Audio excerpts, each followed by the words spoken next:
नमस्ते। आप सभी से अनुरोध है कि कृपया हमारे चैनल को सब्सक्राइब करें, वीडियो को लाइक करें। चौबे जी छब्बे बनने गए थे और दूबे बन के वापस आए। ये कहावत चरितार्थ हो रही है संभल मस्जिद कमेटी के ऊपर। आपको ध्यान है कि संभल मस्जिद में एक वाद दायर किया हुआ था विष्णु शंकर जैन और उनके पिताजी हरिशंकर जैन जी ने, और उसमें उन्होंने सर्वे की बात करी थी। सर्वे को उनको ग्रांट कर दिया गया था, सर्वे हुआ भी था और सर्वे की जो फाइंडिंग है वो इस समय सीलबंद मौजूद हैं, जो लोकल कोर्ट है। तो उसके बाद फिर ये कहा गया कि भाई आपको यदि कोई रिलीफ चाहिए, कुछ चाहिए तो आप हाई कोर्ट जाइए। ये मस्जिद कमेटी को कहा गया, क्योंकि मस्जिद कमेटी बार बार ये क्लेम कर रही थी कि साहब ये तो जामी मस्जिद है, और जामी मस्जिद का क्लेम करते हुए ये भी बात सामने आई कि वो 1920 में प्रोटेक्टेड मॉन्यूमेंट डिक्लेयर कर दी गई थी और एएसआई के तत्वावधान में थी। लेकिन बाद में जब 1978 के बाद में विशेषकर से बताया जाता है कि एएसआई को तो इन लोगों ने अपनी चौधराहट से अंदर घुसने ही नहीं दिया, और जो कुछ भी था अंदर इन्होंने हेर फेर भी कर लिया, नीचे का फर्श भी उखाड़ दिया और बहुत सारे काम उल्टे पुल्टे जो होते हैं वो सब कर आके, और ये पूरा प्रयास किया। जैसा कि आपने देखा था काशी विश्वनाथ मंदिर में भी देखा है, जैसे कि आपने शाही ईदगाह मथुरा में भी देखा है, जैसा कि आपने अयोध्या में भी देखा है, और जैसा कि आपने पूरा जो इतिहास है इस्लामिक शासनों का यहाँ भारत में, कि न केवल पहले तो जब उनका स्वयं का शासन था तब तो उसको जब तोड़ते थे किसी मंदिर को तो फिर वो बड़े फ़ख्र से उसका प्रदर्शन करते कि देखो ये मंदिर था, इसको हमने तोड़ा है। और इसीलिए जो काशी विश्वनाथ का मंदिर है और उसके पीछे की जो पश्चिमी दीवार है वो साबित उन्होंने छोड़ी, ये जानबूझ के छोड़ी, जिससे कि वो अपमानित होते रहे हिंदू रोज़ उसे देखकर कि भाई ये देखिए ये हमारी पश्चिमी दीवार है, ये मंदिर की दीवार है, इसके ऊपर इस्लामी गुंबज खड़ा हुआ है। तो इसी तरह से इन्होंने 1978 के बाद में यहाँ भी आरंभ कर दिया। एएसआई के अंतर्गत होने के बाद भी आप देखिए कि एएसआई की इतनी हिम्मत नहीं हुई कि उसका कब्ज़ा जो है वो उनसे हासिल कर सके। 1927 में कोई ब्रिटिश सरकार और ये जामी मस्जिद के जो मुतवल्ली इत्यादि थे उनके साथ में कोई समझौता हुआ था, और उसमें ये था कि भाई उनको जो है नमाज वमाज पढ़ने का, जो नमाज वगैरह पढ़ने की जो अनुमति होती है वो दे दी गई थी, और इस तरह से वो मामला वहाँ पर चल रहा था। लेकिन कब्ज़ा तो एएसआई का था। अब जब ये केस हुआ और जब ये भाई लोग गए, पहले तो सीधे सुप्रीम कोर्ट चले गए। सुप्रीम कोर्ट ने एक शॉर्ट स्टे देके 6-7 दिन का, और कहा कि भाई आप लोग हाई कोर्ट जाइए, ये मैटर यहाँ पर नहीं होने वाला है, हाई कोर्ट जाइए आप। तो वो हाई कोर्ट गए रिवीजन में। अब वो रिवीजन चल रहा है। रिवीजन किस चीज़ का है कि साहब ये जो सर्वे किया गया है ये गलत किया गया है, और इस सर्वे को रद्द किया जाए, और जो सीलबंद जो सर्वे के परिणाम रखे हुए हैं उनको ना खोला जाए।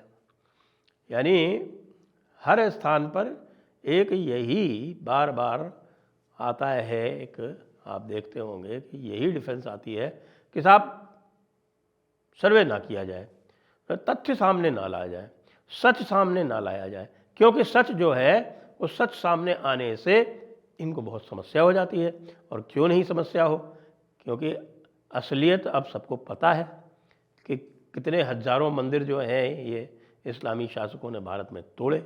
इसका लगभग रिकॉर्ड भी है, इसके प्रूफ भी हैं। 2000 का तो पूरा प्रूफ जो है वो सीताराम गोयल जी ने बना के और Hindu temples what happened to them पुस्तक के रूप में संकलित भी कर दिया है। तो अब क्या हुआ, अब इन्होंने देखा कि भाई ऐसे तो ये यहाँ पे समय लगेगा, और जो इन्होंने प्ली ली थी, और प्ली वही थी, वही पुरानी जो ली जाती है कि साहब कि ये बाधित है किससे, प्लेसेस ऑफ वर्शिप एक्ट 1991 से। अब प्लेसेस ऑफ वर्शिप एक्ट 1991 के सेक्शन 4 के क्लॉज 2 में जो एक्सेप्शन दिए हुए हैं उसमें साफ साफ लिखा है कि कोई भी इन जो मॉन्यूमेंट है जिसको कि प्रोटेक्टेड मॉन्यूमेंट घोषित किया हुआ है ancient remains and monuments act के अंतर्गत उस पर प्लेसेस ऑफ वर्शिप एक्ट लागू नहीं होगा। अब यह न केवल सर्वविदित सर्वमान्य अपितु इस मस्जिद कमेटी का भी स्वीकृत तथ्य है कि ये जो जामी मस्जिद है तथाकथित, यह एक प्रोटेक्टेड मॉन्यूमेंट है। लेकिन हुआ क्या, इन्होंने एक एप्लीकेशन लगा दी इलाहाबाद हाई कोर्ट में, जहां इन्होंने रिवीजन लगाया था। ये बताया कि साहब देखिए अब रमज़ान का महीना आने वाला है और बाद में ईद भी होगी, तो हमको इसमें पेंट इत्यादि करने की, मरम्मत करने की, ये सब जो है इसकी अनुमति दी जाए। अब इस पर विचार किया कोर्ट ने, और कोर्ट ने कल आदेश दिया ये देखते हुए कि इन्होंने 1927 का एक समझौता पेश किया था, जो 1927 का ब्रिटिश सरकार और जो मुतवल्ली मस्जिद के हैं उनके बीच में हुआ था। तो उसके अनुसार जो भी रखरखाव का कार्य करना था वो ASI को करना था। तो कल एक आदेश पारित किया माननीय उच्च न्यायालय इलाहाबाद ने कि भाई ये जो तथाकथित मस्जिद है, जी हाँ, अंग्रेज़ी में वहाँ शब्द उपयोग लाया गया अलेज्ड मस्जिद, और उस अलेज्ड मस्जिद शब्द का उपयोग 5 बार हुआ, पूरे 5 बार। तो भाई वही कहते हैं ना कि साहब के बहुत होशियार बने थे, ज़्यादा होशियार कौवा जो है वो विष्ठा खाता है, ये भी हमारे यहाँ की एक पुरानी कहावत है। तो बहुत ज़्यादा होशियार बनने चले थे और उन्होंने जो मस्जिद के रूप में जो कुछ भी बोला था उसको हाई कोर्ट ने बोल दिया अलेज्ड मस्जिद, तथाकथित मस्जिद। मस्जिद है या नहीं है ये अभी तय नहीं है। मस्जिद का पूरा जो तथ्य है कि यह एक निर्विवाद मस्जिद है वो मानने से इनकार कर दिया माननीय इलाहाबाद उच्च न्यायालय ने, और ये भी कहा कि ये तो ASI का प्रोटेक्टेड मॉन्यूमेंट है, यहाँ पे क्या मांगते हैं आप, जो कुछ करेगा वो ASI करेगा, आप क्यों करेंगे। और फिर उसके बाद ASI को ये डायरेक्शन दे दिए कि भाई आप जाइए वहाँ का निरीक्षण कीजिए। जी, ये वही ASI है जिसको अंदर घुसने नहीं दिया जाता था, ये वही ASI है जिसको किसी भी प्रकार के वहाँ पर चित्र लेने की अनुमति नहीं देती थी। यह ज़बरदस्ती कब्जा करके बैठी हुई मस्जिद कमेटी, लेकिन गए थे खुद के अधिकार लेने, और अधिकार किसको दे दिया सरकार ने, ASI को। और वो काम जो लगभग पिछले 45 वर्ष से नहीं हुआ था, बल्कि 47 वर्ष से नहीं हुआ था, यानी कि किसी भी प्रकार का रखरखाव ASI नहीं कर पाई थी, किसी भी प्रकार का वहाँ पर सर्वे ASI नहीं कर पाई थी, किसी प्रकार का वीडियो वहाँ ASI नहीं कर पाई थी। उन्होंने कहा आप जाइए और कल सवेरे 10 बजे तक इसका पूरा इंस्पेक्शन करके रिपोर्ट बना के पेश कीजिए, लीजिए। हो गया काम तमाम।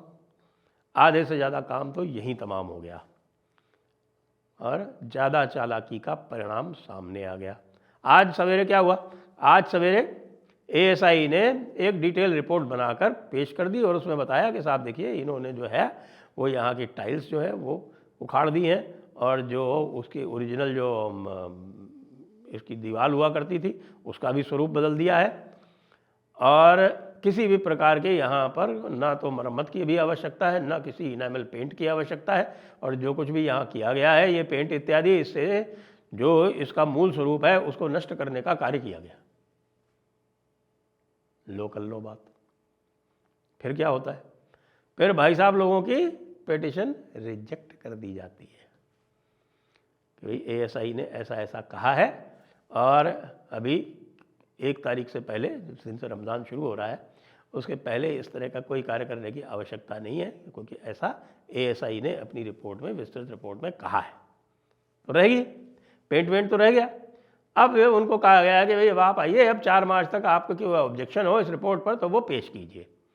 लेकिन जो 1927 वाला एग्रीमेंट जो है, जो हुआ है ASI और मस्जिद की कमेटी के बीच में, वो जब सामने आ गया तो इनकी सारी क्लेम धरी रह गई कि साहब ये वर्शिप एक्ट से बाधित है।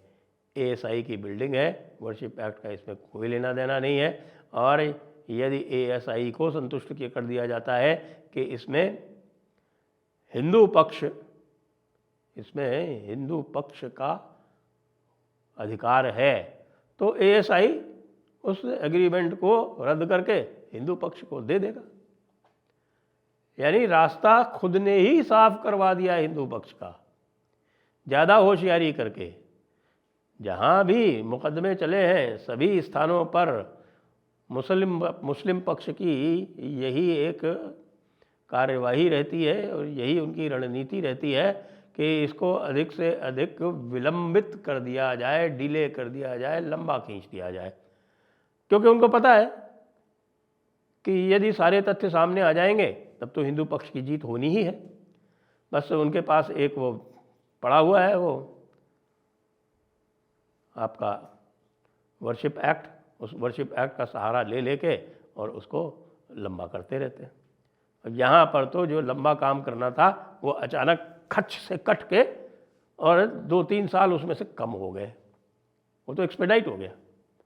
इसीलिए कहते हैं कि भाईजान, मियाँ जान, ज़रा सोच समझ के काम किया करो। एएसआई की बिल्डिंग अब एएसआई को जाने वाली है और तुम्हारा जो अनधिकृत कब्जा है वो अधिक से अधिक अब रमज़ान तक ही रह जाएगा।